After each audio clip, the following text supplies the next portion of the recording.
यहां किसी ने ईवीएम की बात की। मैं आपको बता रहा हूं, ईवीएम के बिना नरेंद्र मोदी चुनाव नहीं जीत सकता है। इलेक्शन कमीशन से हमने कहा कि एक काम कीजिए,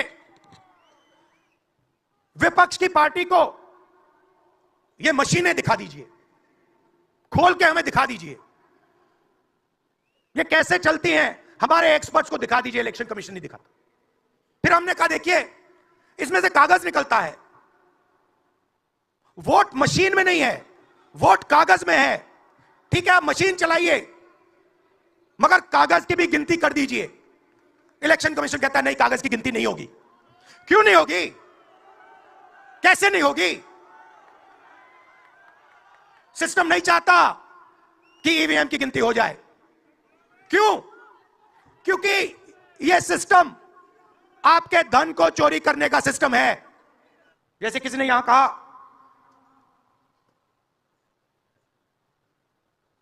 राजा की आत्मा ईवीएम में है। सही है, सही है,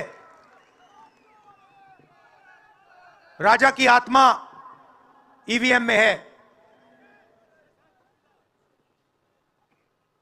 हिंदुस्तान की हर संस्था में है, ईडी में है, सीबीआई में है, इनकम टैक्स डिपार्टमेंट में है। एक वरिष्ठ नेता, नाम नहीं लेना चाहता हूं, इसी प्रदेश के एक वरिष्ठ नेता कांग्रेस पार्टी को छोड़ते हैं और रो के कहते हैं, मेरी मां से रो के कहते हैं कि सोनिया जी मुझे शर्म आ रही है, मेरे में इन लोगों से, इस शक्ति से लड़ने की हिम्मत नहीं है, मैं जेल नहीं जाना चाहता हूं। और ये एक नहीं है, ऐसे हजारों लोग डराए गए हैं। नरेंद्र मोदी भाइयों और बहनों सिर्फ मास्क है, मुखौटा है। जैसे ये बॉलीवुड के एक्टर हैं, उनको रोल दिया गया है कि भैया आज सुबह आपको यह करना है, कल आपको यह बोलना है, परसों आप यह करोगे, सुबह उठ के समुद्र के नीचे जाओ, चलो सी प्लेन में उड़ो। 56 इंच की छाती नहीं है, खोखला व्यक्ति है। इनकी गलती नहीं है बेचारों की। जैसे मोदी जी मुखौटे हैं, जैसे उनका रिमोट कंट्रोल इनका भी है।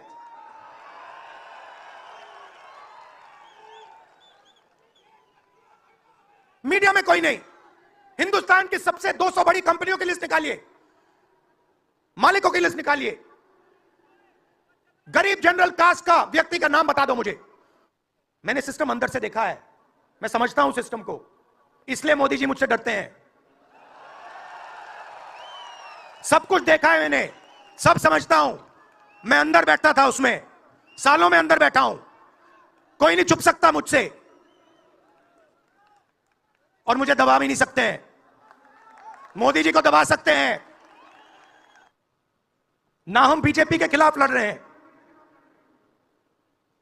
ना हम एक व्यक्ति के खिलाफ लड़ रहे हैं। एक व्यक्ति को चेहरा बनाकर ऊपर डाल रखा है। ये आप लोग जीएसटी देते हो, उतनी ही जीएसटी देते हो जितना अदानी देता है। 18% शर्ट पे देते हो, उतनी वो देता है। उसकी आमदनी लाखों करोड़ रुपए, आपकी 50,000 रुपए। और फिर देखो पैसा कहां जाता है। कोई भी स्कीम देख लो, फसल बीमा योजना देखो, 35,000 करोड़ रुपए 16 कंपनियों को जाता है। उसमें आपको एक दलित नहीं मिलेगा, एक पिछड़ा नहीं मिलेगा, एक गरीब नहीं मिलेगा। कानून ये 90 लोग बनाते हैं। पैसा जाता है 16 कंपनियों में। और जब हमारे किसान कहते हैं ओला गिर गया, बारिश हो गई, बर्बाद हो गए, वो कहते हैं भैया नहीं, तुम्हें मुआवजा नहीं मिलेगा।